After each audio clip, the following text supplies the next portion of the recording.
Love Radio presents the funniest episodes with Papa Jack. Lakasan mo lang yung voice mo, dikit mo yung labi mo sa labi ko. Okay na po, Papa Jack. Okay na, nararamdaman ko na. May dry lips ka. Nakita kita sa TV, nakikinig kami ng radyo. Nakita mo sa TV, nakikinig ka ng radyo. Oo, galing mo. Ang husay mo, te. Papa Jack, paano yung confession ko? Wala na, tapon na yun. Huwag na, pre. Ang ganda ng tingin sa'yo ng tao, baka sumama lang eh. My God! This is the best of TLC. The best of Papa Jack. Hello, good evening. Good evening po. Sino ka? Si Mark po. Si Mark. Mark. Opo. Ayan, ilang taong ka na? 22. 22, anong ginagawa sa buhay? Nagtatrabaho po. Nagtatrabaho. Opo. Umuubo ka ng ubo, nagpa-check up ka na ba? Kinakabahan po ako, Papa Jack. Baka dengue na yan, ha? Hindi po. Di ba, baka lang kasi, di ba, may uso ngayon yan, mag-ingat po tayo. Opo. Inuubo ka. Kinakabahan lang. Malabo namang Soraes yan, di ba? Mata yun, eh. Nakabahan ka. Opo. Ilang taong ka na, Mark? 22 po. Taga saan? Makati po. Anong, may trabaho na? Opo. Anong hanap buhay mo? Ano po? Staff nurse. Ano na? Staff nurse po. Staff nurse. Opo. Makati Med ba ito? Hindi po. Sige, kwentuhan mo kung ano maglilingkod ko sa'yo. Yun po. Tanong lang po ako na ano, paano ba sisimulan? Sige po, tawagan kita bukas. Pag-isipan niyo kung paano po gagawin ito ngayon. Joke lang. Bakit? Anong problema? May girlfriend ka ba ngayon? Ano, break na po. Break na. Oo. Oh, bakit? Ba't ka naghiwalay? Isa po yung nakipaghiwalay. Gano'ng katagal naging kayo? 1 month lang po. 1 month? Oo. Ba't kaya naghiwalay? Ano yung naging dahilan niya? Ba't siya nakipaghiwalay sa'yo? Yung pinaka sinabi niya po sa akin, ano daw po, bigyan ko muna daw po siyang time mag-isip-isip. Ibig sabihin, nung sinagot ka niya, after a month, tsaka na gusto mag-isip. Opo. Labo, ano? Cool off muna daw. Sabi niya. Opo, cool off muna daw po. Kasi mag-iisip-isip muna daw po siya. Ano sabi mo? Tinatanong ko po siya kung ano yung dahilan kung bakit ganun. Tapos sabi niya sa akin, hindi niya po masabi. Basta daw po bigyan ko lang siya ng time. Sige, ano ba yung obvious pag ganito, di ba? Feeling ko ibang lalaki to eh. Po? Feeling ko lang, sa akin, assumption ko lang ito. Apo. Feeling ko third party, di ba? Opo, totoo yung po. Obvious reason, di ba? Totoo po. Totoo ba? Nagkatotoo ba yung hinala natin parehas? Opo, gumawa po kasi ako ng way para malaman kung bakit ganun. Karapatan mo yan, di ba? Bilang malabo sa iyo yung paghiwalay nyo, karapatan mo malaman kung ano yung, di ba? Opo, opo. Ang masaklap na part, mahal mo pa rin. Yun nga po eh. First ko po kasi siya. First ano? GF po. First GF mo siya. Opo. Anong gusto mong tanungin sa atin? Yun po. Kasi yun nga po, gumawa po ako ng way para malaman kung ano nga yung dahilan. Tapos nalaman ko nga po na kasi hindi po siya naging honest sa akin eh. Kasi nung time po na nagkukwentuhan kami, nung hindi pa po kami, nung nililigawan ko pa lang siya, sabi niya nga sa akin na meron daw siyang boyfriend pero malabo na daw sila. Pero hindi pa po talaga nasabi niya na ayaw niya na. Pero nung bago po maging kami, sinabi niya po sa akin na hindi na daw talaga sila.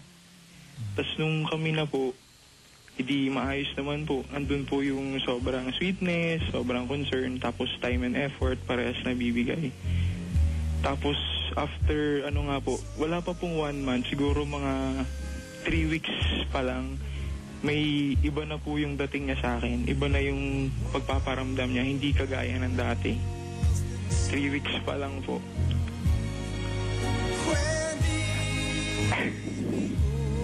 Tapos ang nangyari po,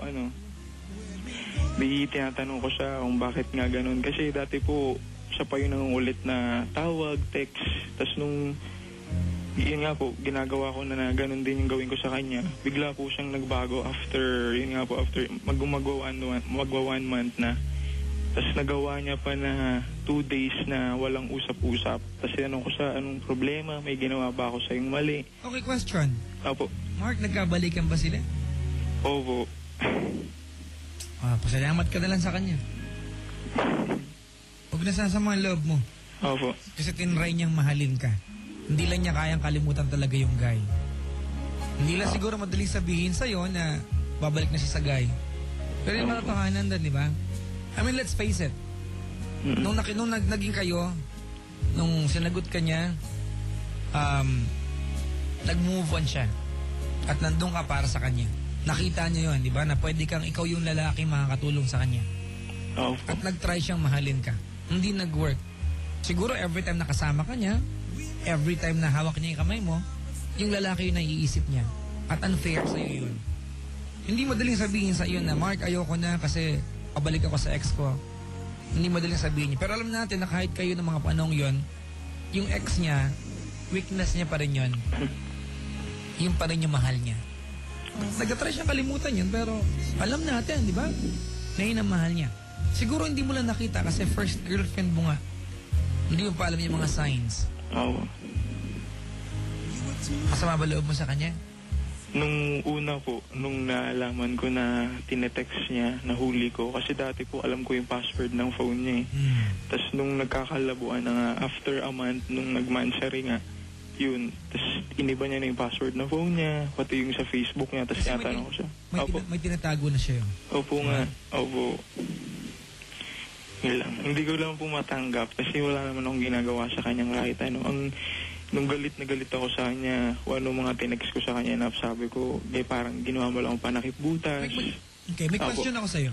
Opo. Are you better now? Hindi pa po.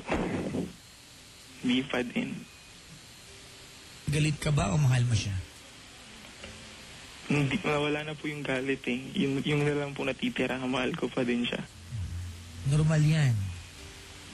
Diba? Kasi hindi ka naman sanay na mayroong girlfriend eh.